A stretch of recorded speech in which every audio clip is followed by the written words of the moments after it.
Welcome to Sam's Business Growth Show. I'm Sam Dunning, a digital marketing, sales and business growth evangelist. Tune in and subscribe today as I'll be interviewing business leaders, experts and entrepreneurs from around the globe. You'll be learning their story, how digital marketing has helped them along the way, and exclusive tips and insights to help you skyrocket your own business.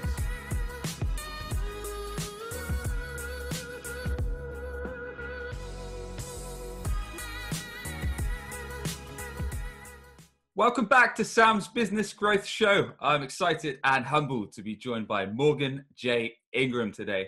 Morgan is the Director of Execution and Evolution at JBarrows Sales Training, focusing on delivering to sales development teams to enhance their skill sets and performance.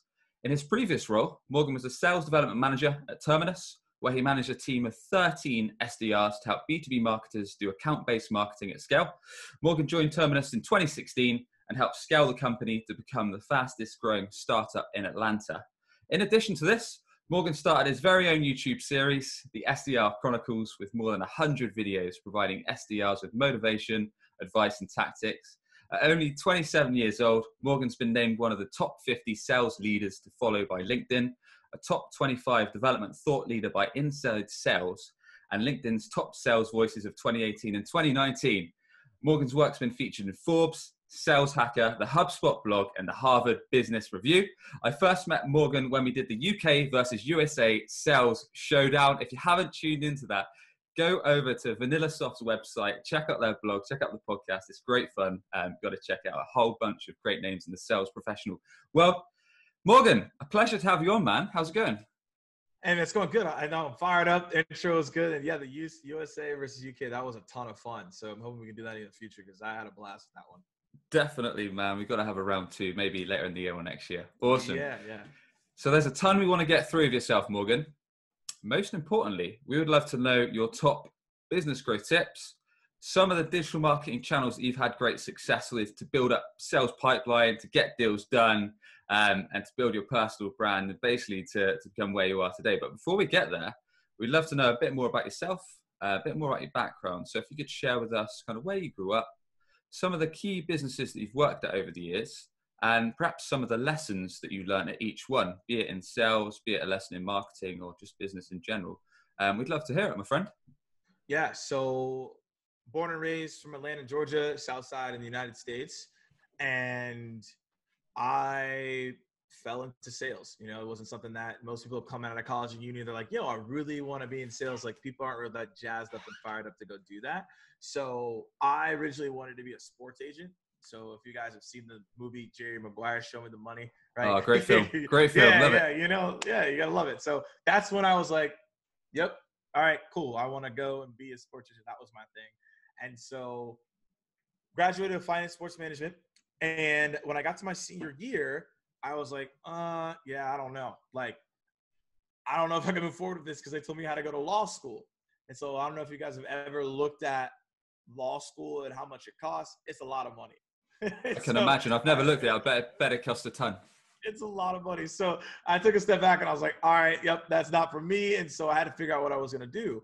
And so before, though, I went and figured out what I was going to do during my senior year. So this is the first time where I got into business is I started a company. Oh, right. Okay. Yeah. So I started a company, and what I did is I hosted college tournaments based on gaming. So literally it was nice. gaming. It was gaming tournaments on college campuses. And so I had one at University of Georgia. We did some at Kennesaw. We tried to do some stuff at Georgia Tech. And I ran that, founder or whatever, for like 8 months. And Sam, I had no idea what I was doing, man. So that sounds fun, man. What kind of games? And tell us a bit more about that. So I did a deep research in the market. So right now, esports is hot right now, especially since sports aren't being played. It's super hot in the market. However, when I did it, it was 6-7 years ago. So like it was in the market, but it wasn't talked about a lot. So I knew that it was a huge opportunity because most people that play games in colleges, they only go to their gaming organizations, but they never go out. They never go out to go drink, right? They never go out during Friday, Saturday, so they're at home playing games. So how are you going to get these people to interact with your business if they're not even going out during the weekends and they're playing games, right? They're not even coming to your establishments. So how I got into it is I realized that there was a huge, like, talk about business tip, right?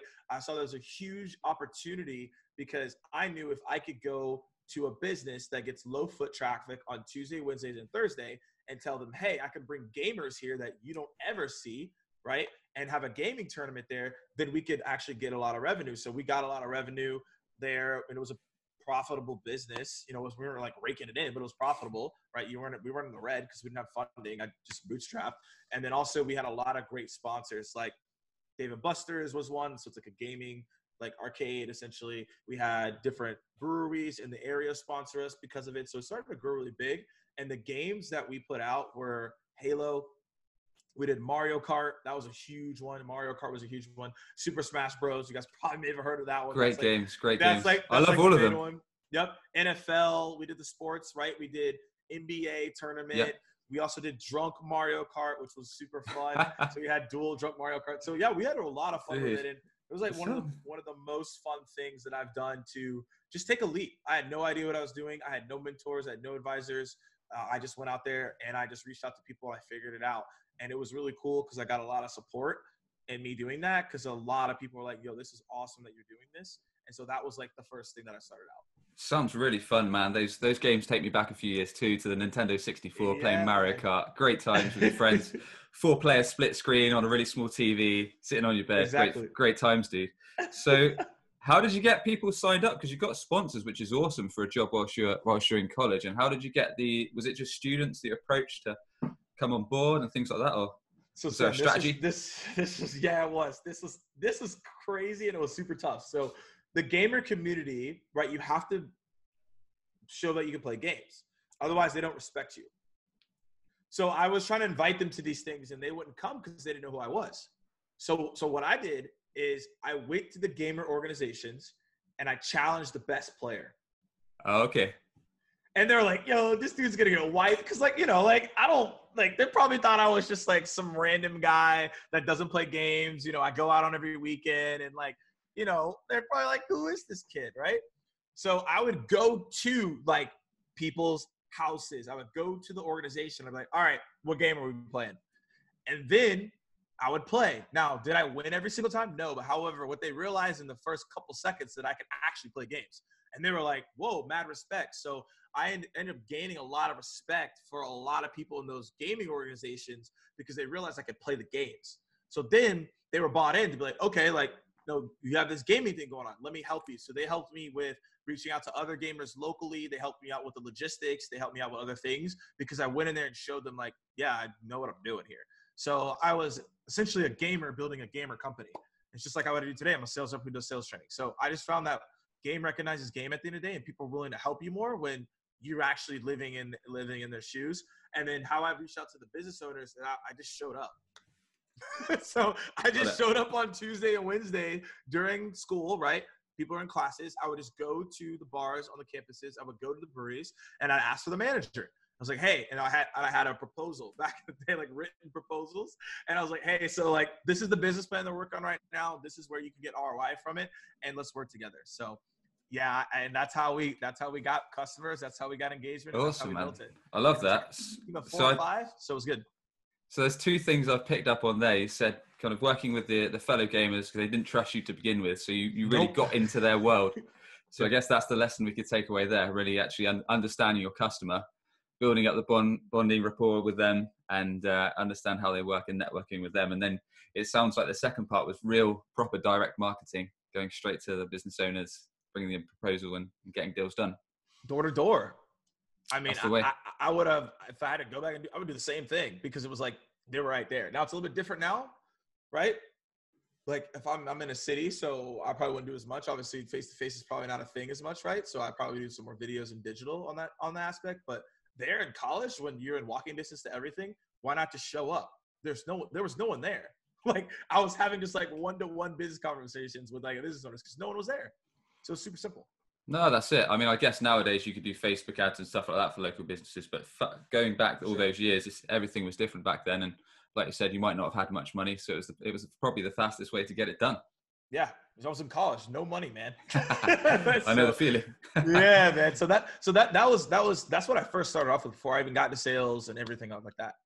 So what was next? What was next for you, Morgan, after that little biz?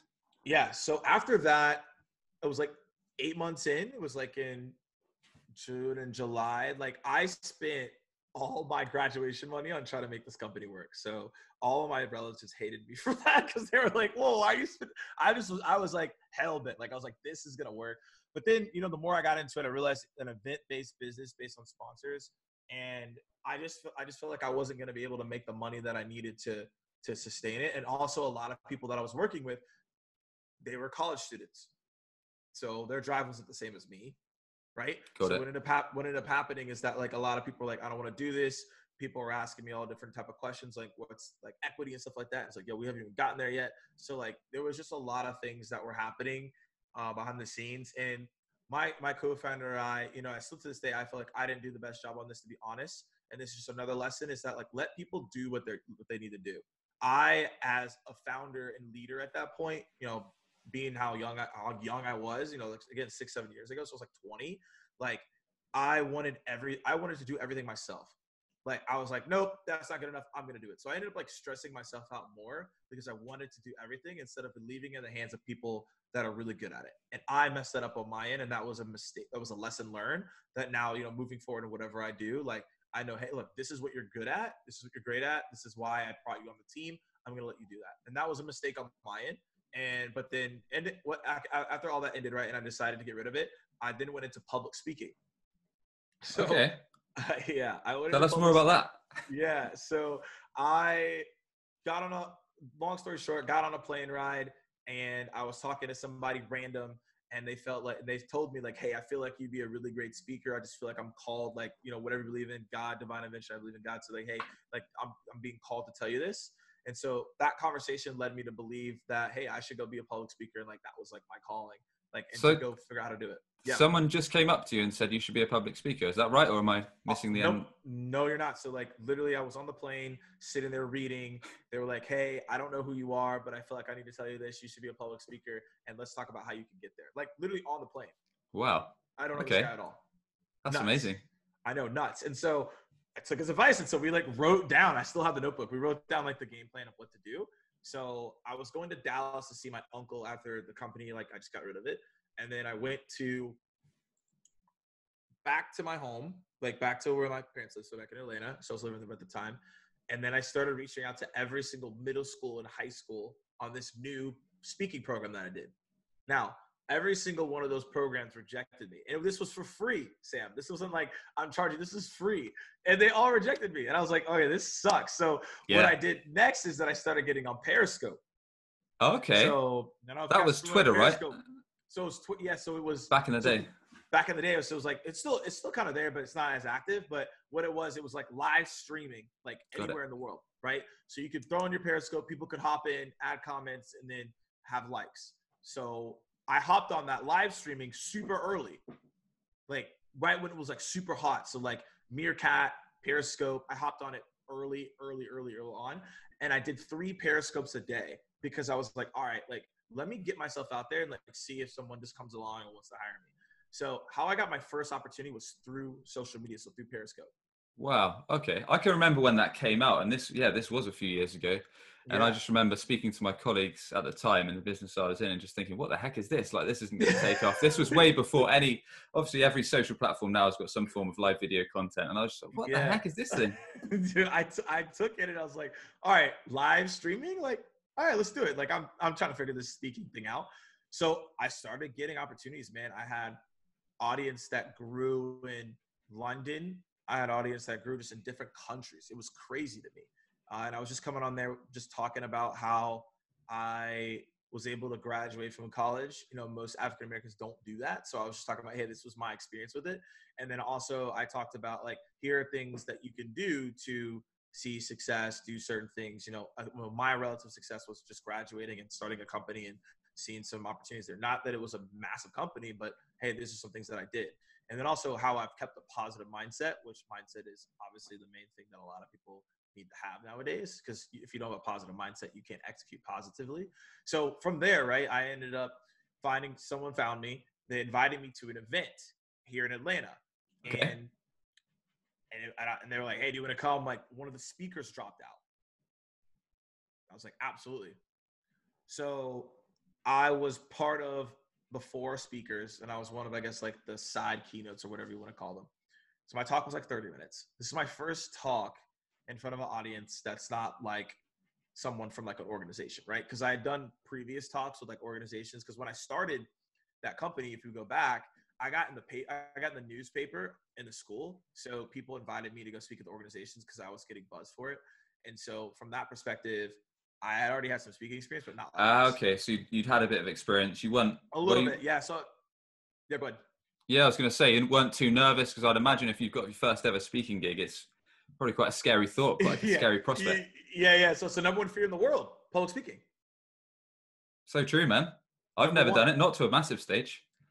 Number 1. So I've done it before with organizations before, right? I went through a public speaking class because that was a recommendation that's required for me to graduate. So I was comfortable, but I was still nervous, man. Like, I didn't know any of these people. My mom and dad aren't there, right? It's just me, like, in front of like 30 people, right? So I'm like, oh man, I don't know.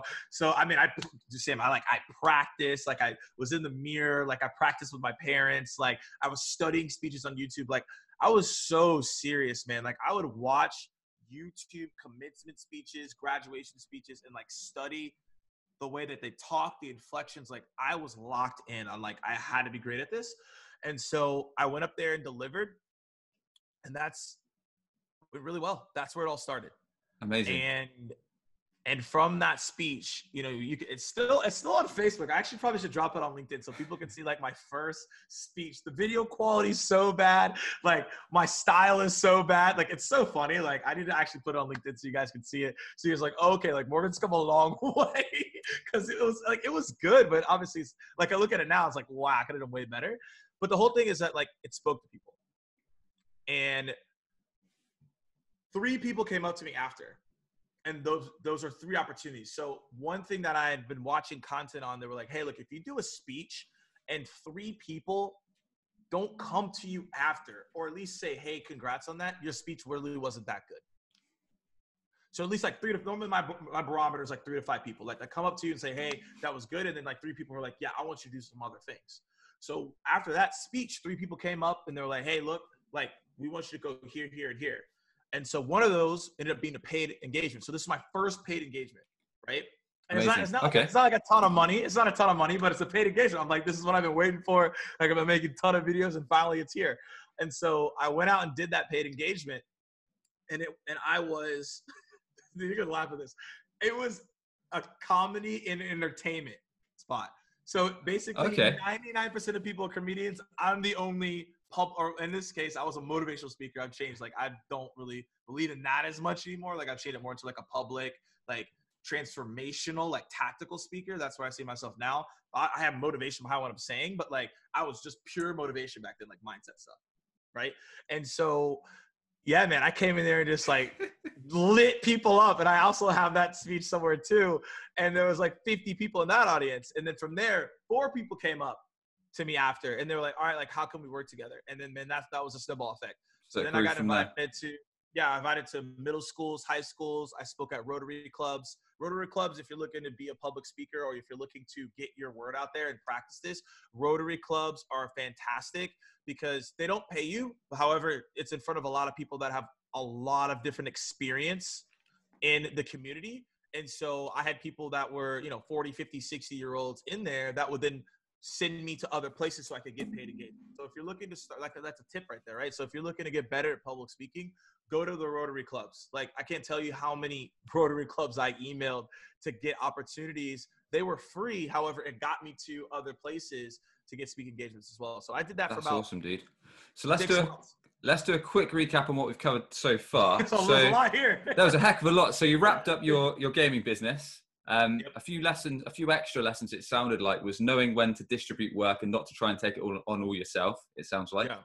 Yeah. And knowing when to call things a day. So if things aren't working out, there's sometimes a time where you've got to move on. And then we had the Periscope side of things where you picked up your first speaking gig, which was awesome. So it sounds like not being afraid to jump into things first, not being afraid to share with people your own story. Because I know a heck of a lot of people, if we compare it to, say, LinkedIn, people are scared. It says, what's the stat, Morgan? There's a heck of a low stat. The amount of people that actually engage on the platform Like post content? Less, yeah, it's less than 1%, right? Yeah, I think it's 1 to 3% people post content. I think it's less than 1% post consistently. Yeah, Yeah. super, super low. So not being afraid to share your story. And then, public speaking, which sounds like that was a great point. I never knew that. So if you do a public speaking gig, you're only successful if 3 or more people come up to you and either congratulate you or offer you a new gig after. That's how I see it, right? Yeah, if makes sense. If people are like, oh, okay, that was great, then they should be willing to get you to other people. Like if you do a speech and no one says anything to you, that's not good stuff. The event organizer's like, yeah, good job. It's like, okay. If everyone leaves the room, then you know something's gone wrong. Yeah, exactly. So I guess there's a few lessons you picked up in public speaking as well. Did it improve your confidence? Did it help you in sales skills that have transferred through to modern day?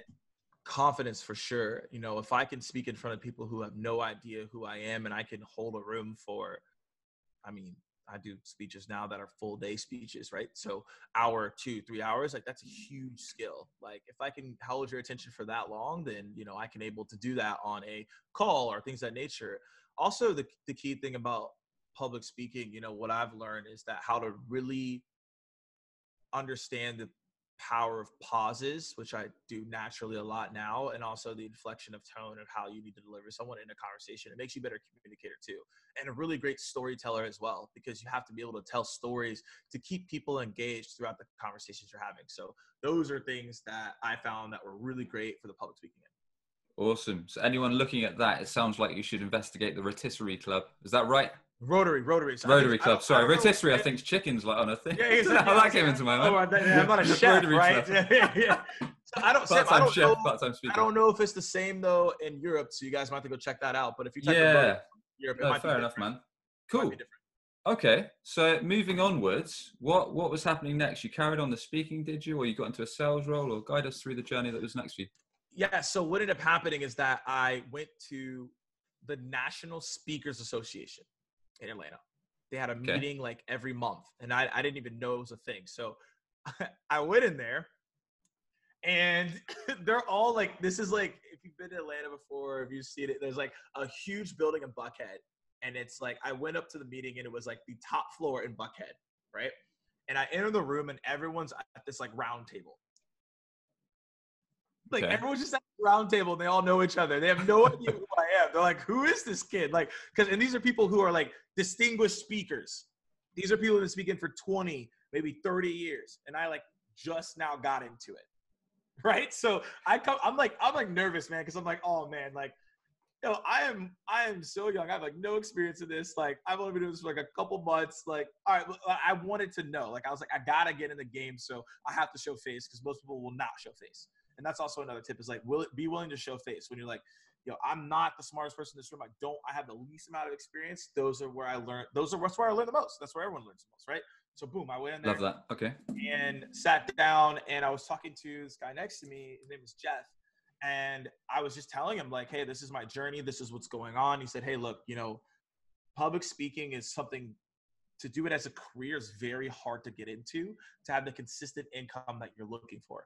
So he said, I'm not saying that you don't need to be a public speaker. However, what I'm saying though, is you need to find a vehicle to be a public speaker and do something that has tangible skills. And I was like, okay, like, what is that? Like, I don't know. And so this is when SaaS comes into play. So I had no idea that SaaS even existed until this conversation. Okay. So like, I had no idea what an SDR, AE, like I had no intention of ever getting into I guess why would you if you'd not come across it before? Didn't know. So he was like, hey, look, there's a company that is now getting funding. They're local to Atlanta. I know the VP of sales and you should go and interview over there. Right. And so I was like, all right.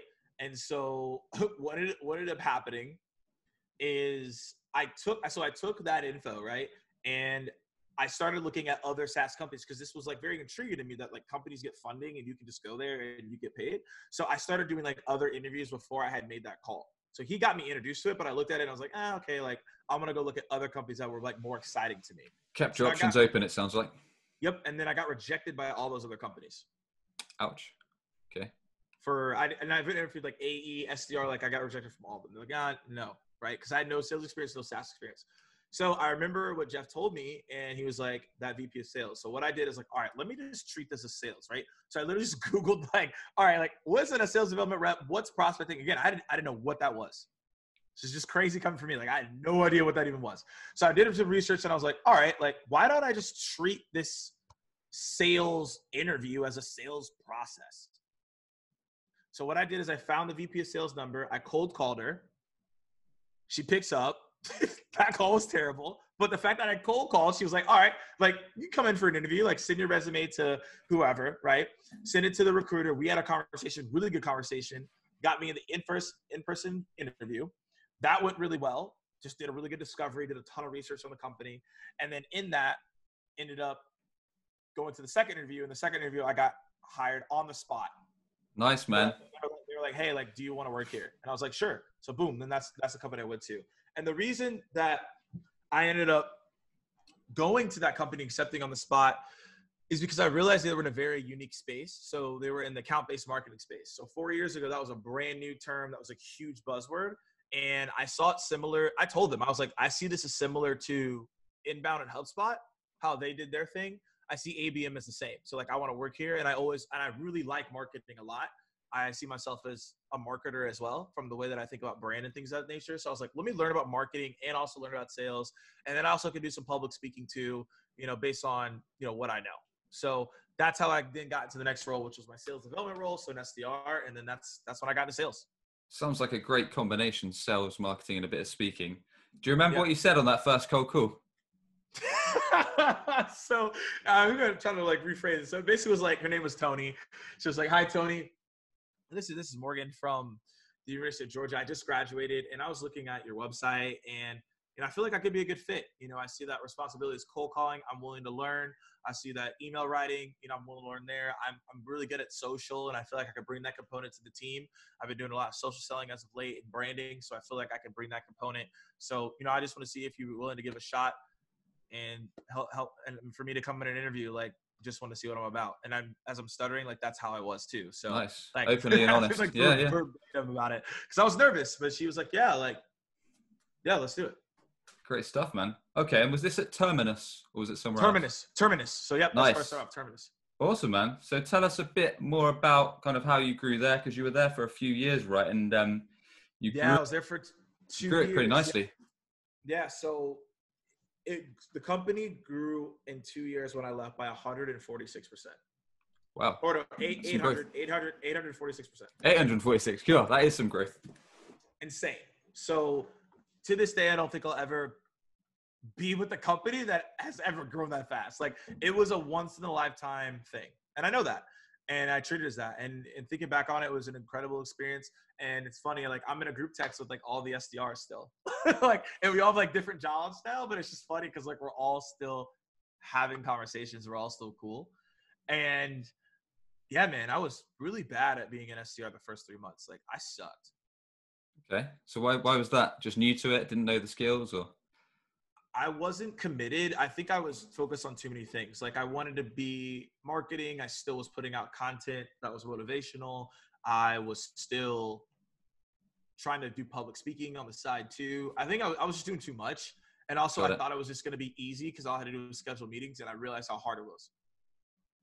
Okay. So when that happened, I was just like, all right, like I have to either be committed to this or just say, hey, this isn't for me.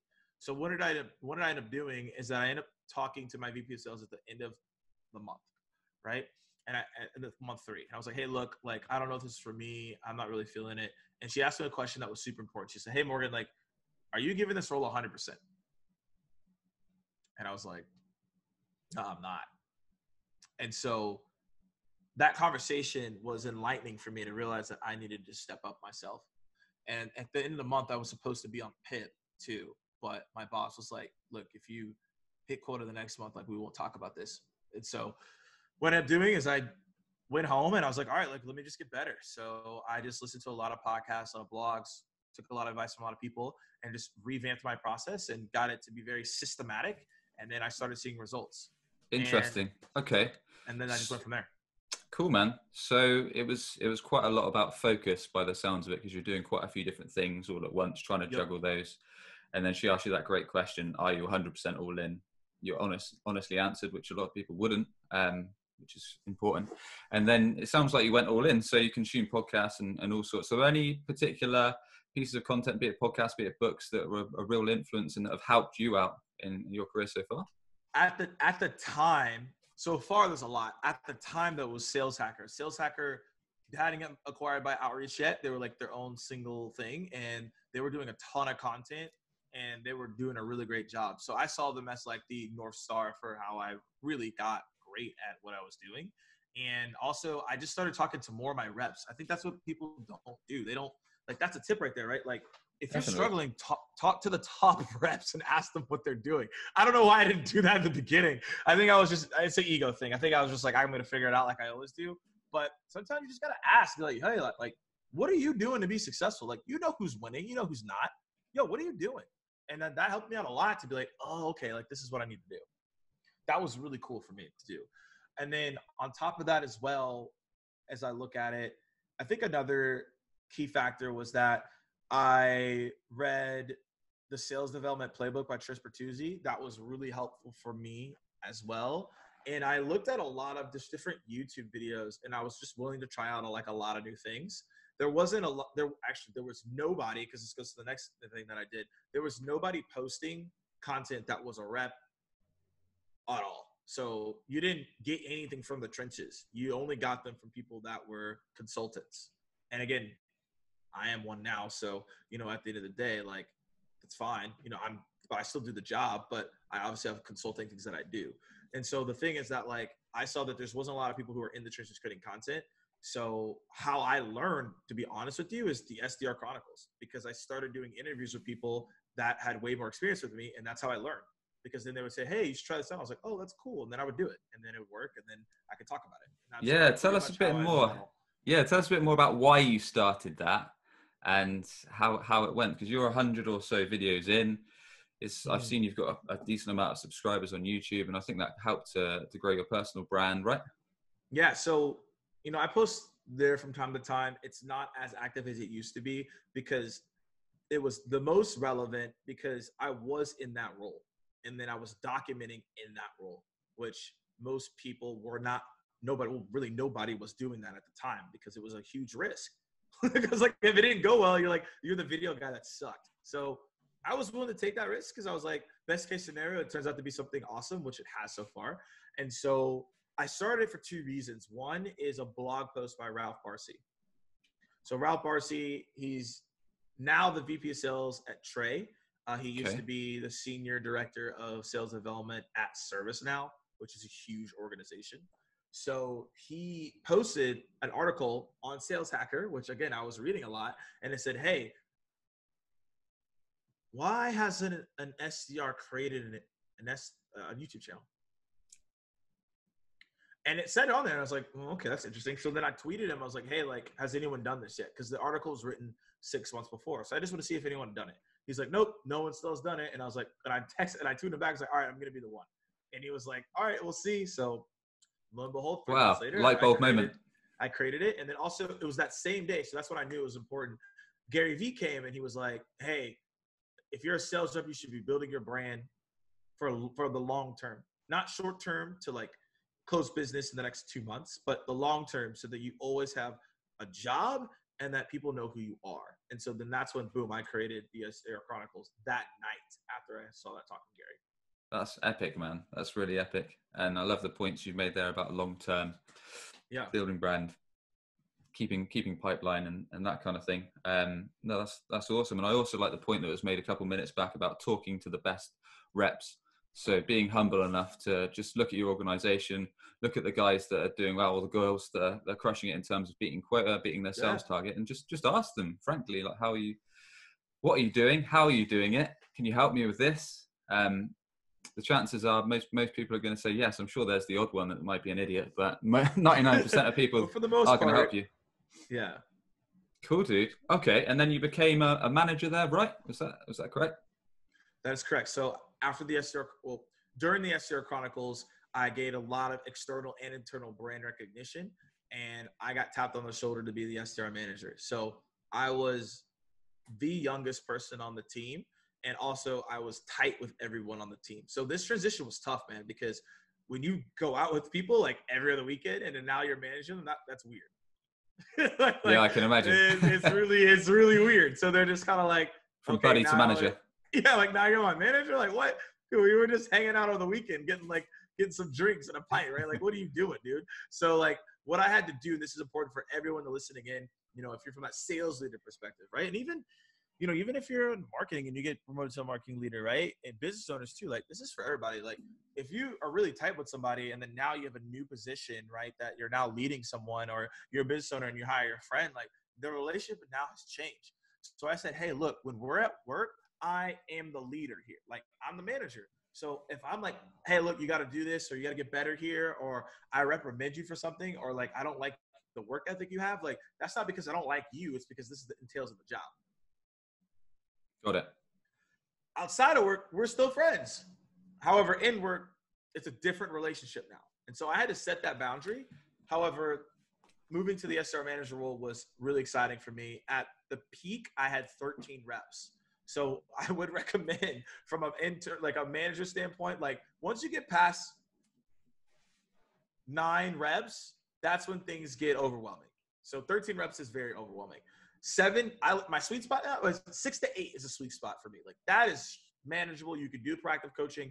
13, I took on that responsibility because I wanted to see how many I could do. 13 was a lot. I know people have more. They have like 20, 30, but 13 was a lot for me. But I gained a lot in that experience.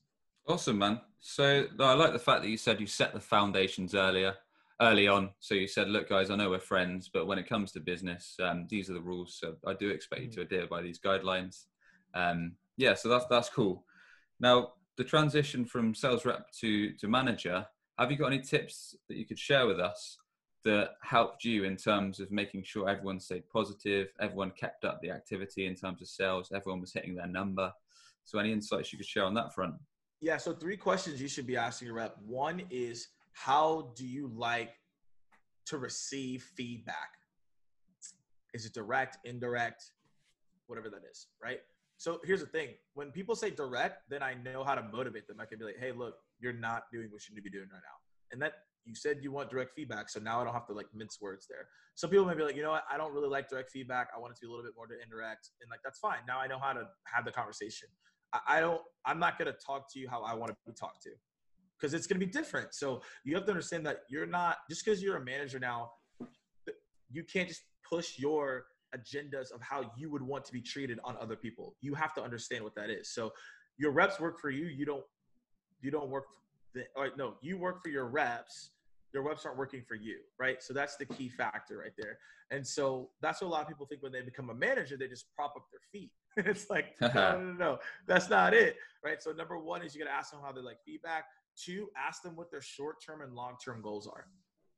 Nice. So if I know what your short-term goals are, I know how to push you on that. Long-term goals, you know, I know what you're doing there. Like if you want to be a business owner, then my way I'm going to coach you is different, right? If you want to be a person who is focused on being the number 1 SDR, different, right? If you're just trying to be the best cold caller, different, right? So my approach can be different for you. And 3, how I kept people motivated is I gave them random words of encouragement. So this is key. Like just giving someone a quick shout out. Hey, love what you're doing so far. I did that a lot with my team. You know, I made videos for my team, all the time. You know, if we had like a really great week and like, I'd be like, yeah, you guys have been good. I'd send like a video like over the weekend, like, hey, I know you're probably working on the weekend right now. I just want to say I appreciate everything that you're doing. So like I was very proactive in giving my team love all the time. Nice, man. And I don't think a lot of people do that. Take a quick second just to be like, hey, I appreciate everything you're doing right now. I can say for one, I certainly don't do it enough. And now you've mentioned it, I'm going to try and do it more. I think it's just one of those things, like we get busy on our day-to-day doing these things and we just don't remember or don't think about saying thank you to people, or you're doing a great job. That's it. Just genuinely. Especially when someone's been having like off weeks, you like just send them a quick video, do a quick call. You know, I call my reps sometimes like, hey, like this is not like you're in trouble or anything. Just 5 seconds. I just want to say like, I appreciate you and I love what you're doing here. And you know, if there's any way I can help, let me know. That goes a really long way, man. And again, most people just don't do it. Decent, man. So 3 top tips for managing teams: understand how people want to be treated, how they want their feedback, understand their short-term and long-term goals, and random acts of encouragement, acts of kindness. That's Yep. great, dude. Okay, so let's fast forward to present day. JB Sales, JB Training. Yeah. So yeah, give us a quick snapshot, because we've got a bit more ground to cover of how you've progressed there, some of the things you've Yeah. learned. So everything from that standpoint has been insane. Like pretty much rocket ship level stuff going on my end. Like going from, think about it, SDR team lead, SDR manager. So that's in 2 years. Then went from there. John found me on YouTube, just to cover the story there. He found me on Okay. YouTube. He found me on YouTube. He found one of my videos from the SDR Chronicles, and it resonated with him heavily. And he reached out to me, and that's how I got on this team. So I've been doing this Decent. role Okay. for 3 years now. And so just going from someone who just knows how to prospect to now fill sales cycle and deliver training. So my goal, my role is I specialize in prospecting to get more granular, how to break through the noise in multiple markets. And people bring me in to train them on skills-based training, structure, and formulas that you can go leverage and use to go get those meetings. And so that's what I'm doing day to day. So I'm working with top companies to do that. Awesome, man. I love that JB John Barrows found you from your YouTube series that you started. So that's pretty epic. Yeah. And just before we move on to some of the channels that you use to generate pipeline and business, were there any further tips or insights that you could share from your experience so far at JB, in terms of sales, in terms of marketing? I would say one is keeping things short and concise. I didn't do a good job of that when I first joined John. I felt I was very long-winded. I've done a way better job now. And also I wasn't direct. So I'm from the South, so Southern hospitality. We are mostly indirect. We're not as direct as we can be. And I realize in sales, you have to be more direct. And that doesn't mean that you have to be aggressive and be an a-hole. I'm just saying just to be more direct with people. And I've realized by being more direct in my conversations with John himself, in my prospecting and sales cycles, I've closed more deals. So John taught me that. He said, hey, there's a difference between being direct and rude. And no one ever broke it down to me like that. And so it really touched me a lot, because I was like, okay, this is what I need to do. I think too, another thing he taught me is owning mistakes and then be willing to learn from those mistakes. To be like, yep, no, you're right. That was my fault. And being okay with making that mistake and then learning the lesson from it. I think sometimes we all try to be perfect. I know I'm guilty of that. Instead of being like, you know what, that was me. I effed up on that. So how can we get better? That was really key for me. And then I'll do threes here. So the third one for me that from John is caring about your customer. And so from my perspective, is like as an SDR, I had gotten such a well-oiled machine of a process that pretty much whatever anyone said, I knew exactly what to say back. And I never was active listening, to be honest. Like I got better at it towards the end of my SDR tenure, but I can honestly say I wasn't the best. Right. So when I got in these conversations with sales calls, my active listening wasn't that good, because I was just used to being like, boom, boom, boom, boom, boom. And this is where I need to go. So I could ask good questions, right? Because I knew what questions I could pre-program, but I wasn't good at being intuitive with that. And so one of the things John said to me is like, yo, you got to start caring about this. Like, you got to really like invest into this. Like, you can't just show up. And that's what I had been doing. You know, I was showing up and I had a system, but I could intuitively work in that system. And So I think John we're all really guilty of that, right, Morgan? So we get into a kind of sales process, be it on a discovery call with the client, whatever stage of the sales cycle it is. We've got these set of questions that we reel off. And it might be that we've had a long day. So we might have been cold calling, social selling, whatever we've done. It's nearly 5 o'clock. It's been a long day. Maybe an inbound lead comes in, you start calling them. You're not really listening. You're just reeling off your standard questions rather than actually caring about what they're saying and asking real insightful questions that in order to actually give the customer trust in your company and the services you offer. So I think we've all been guilty of it. Have you got any tips on how we can do that a lot better? 3-second mute rule or silence rule, essentially. So when someone's done talking, like just wait, especially on discovery calls, wait like 2 or 3 seconds and just internalize what they said. There's no rush. Like, you don't need to panic. Just wait like 3 seconds. And that helped me listen more. Because when I wait like 3 seconds, I'm like, I can process it and then ask the question or follow up, whatever I want to do. Same thing with objections. When someone throws an objection, like wait like 3 seconds. You're like, and then follow up with the question. So I found to get better at active listening is that I just took 3 seconds to really internalize it and then answer it. Love that. The 3-second rule. I'm going to start trying it myself, and I'm sure a lot of people tuning in are. Excellent, Yeah. dude. Right, let's get into the juicy material. We know that you're big on LinkedIn. You've got a huge following. So I'd love to know some of the top channels, be them offline, be them online and digital, that have helped you generate pipeline, generate leads, generate sales. So perhaps you could run us through some of your top recommended digital marketing platforms that have helped you guys grow, and some of the offline as well. I mean, offline, you already heard it, right? Like, think about it. I was doing prospecting and pipe gen before I even knew what I was doing. Direct, So, yeah. yeah, you guys already heard me door to door. Like, I was not afraid to do it, right? Obviously, not doing it for houses, but I was going to businesses. So, like, if you're trying to build a business and you're working with obviously brick and mortars, like, show up. Ask for the manager. The manager will show up. The owners showed up. I like walked in a meeting one time and they were like, "Who is this kid?" And I was like, "All right, I got something for you guys." Like, I was not ashamed. So, that's one thing I would say there is like, try that out. It works. Another two is events. I think people don't go to events as much as they normally do. And events is for two reasons. One is you can get meetings out of there and referrals, right? Two is, though, to practice your pitch. Like, so people ask you, "Hey, what do?" You can practice on people that they may not be buyers, but you can practice, get comfortable. So like I would say those are like offline stuff. Like, and it's hard, right? Because offline stuff is probably not in the cards for a while, to be honest with you. But events, I've always done really well at those, and I did a lot when I did sales training. I would even fly. Like, I don't know if you could do this, but like I flew to cities and told John, I was like, "Hey, look, cover my cost of this. I'll make sure I can get a meeting out of it that would get closed business." Every time I would get closed, like most of the time, I would get closed business if I went to a city and did meetings, because that face-to-face is just different, right? Okay. So like, be willing to take the chance on yourself. I know if I get a face-to-face meeting or I meet someone at an event, like, it's going to go really well. I know that because that's how like practice, right? Public speaking.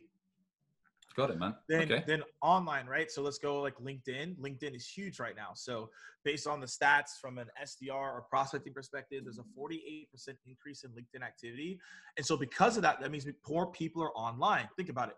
No one's commuting, no one's traveling, all that stuff. So you have more time for people to be on digital. So I've gotten a lot of meetings through LinkedIn. So whether that's LinkedIn voice messages, LinkedIn video, right? These are ways to engage with your buyer right now, and they're willing to have the conversation. And then on top of that, I would just say video in general has been really successful for us as of late. So our highest conversion rates, our highest meeting set are from videos that we're sending out to our prospects.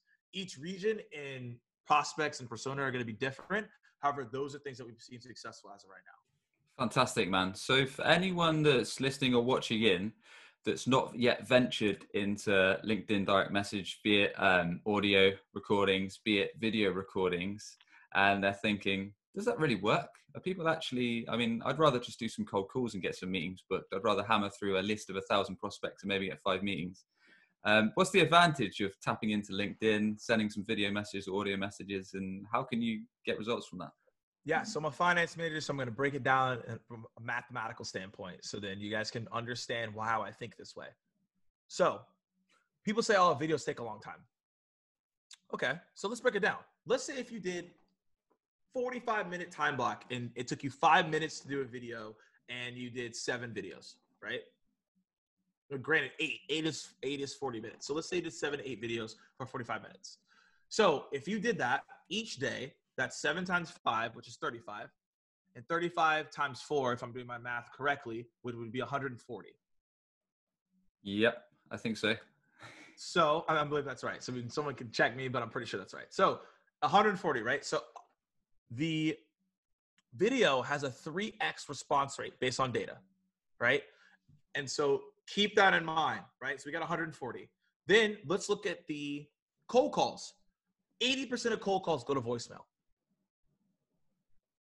And I'm a huge proponent. I built a lot of my content and career off of cold calling. So keep down, like all that stuff. Like that's me all day long. I made tens of thousands of cold calls. However, right now, 80% of cold calls go to email or no, go to voicemail. I'm not saying don't make calls. Still make calls. It's the most controllable medium that you have. However, that's a real stat. Now that leads to 20% normally of connection rate and maybe like a 10% conversion off that. So normally you get like a 2% conversion rate off cold call. I'm just giving you all just stats, right? I'm not just making this up. You can go look these up. And so on that, right, if I do 100 cold calls 80% of those go to voicemail. Conversion rate is at let's say 20%, because 80 of those are going to voicemail.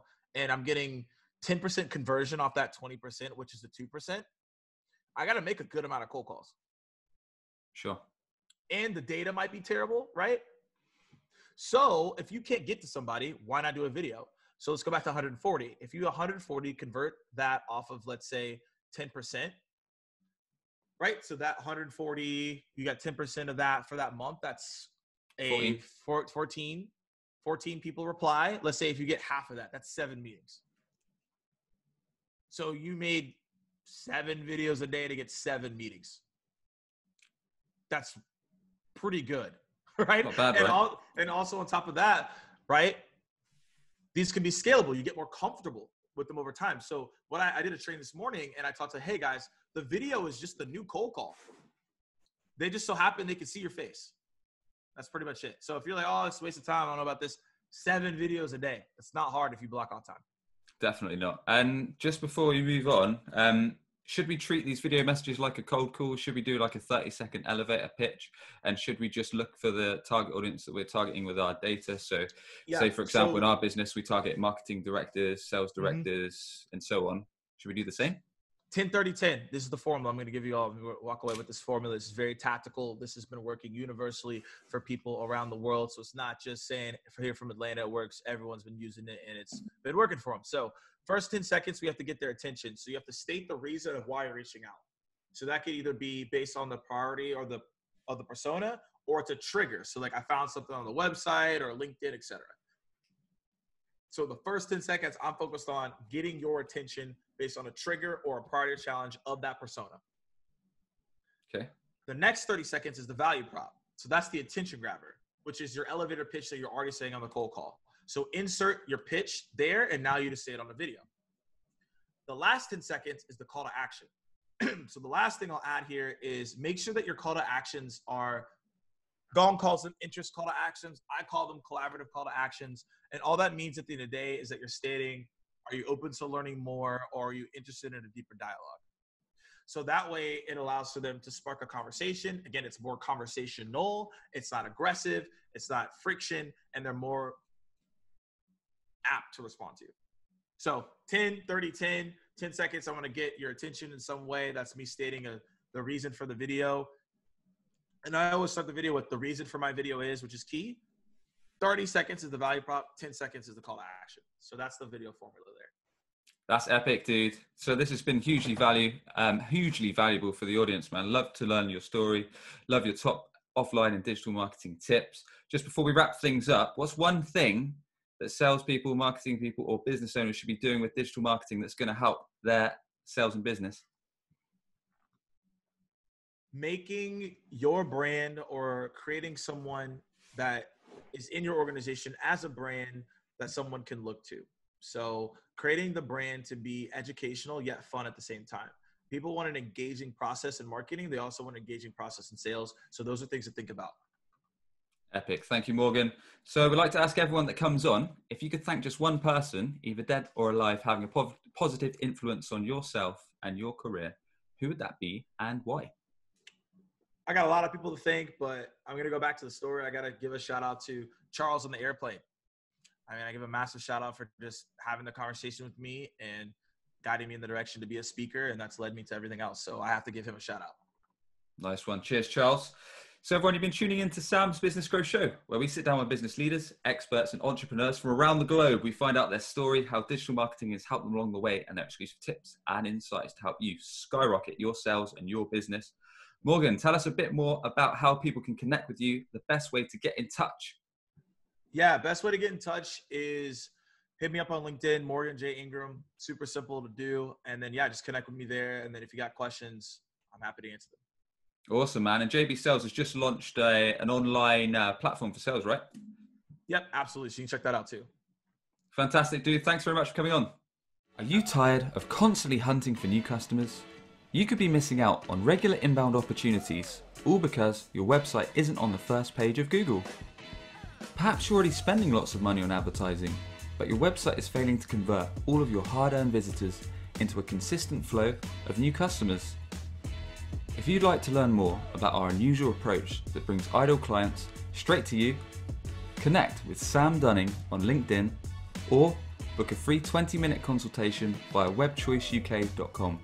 That's webchoiceuk.com. Subscribe today for more digital marketing, sales, and business growth tips from the experts.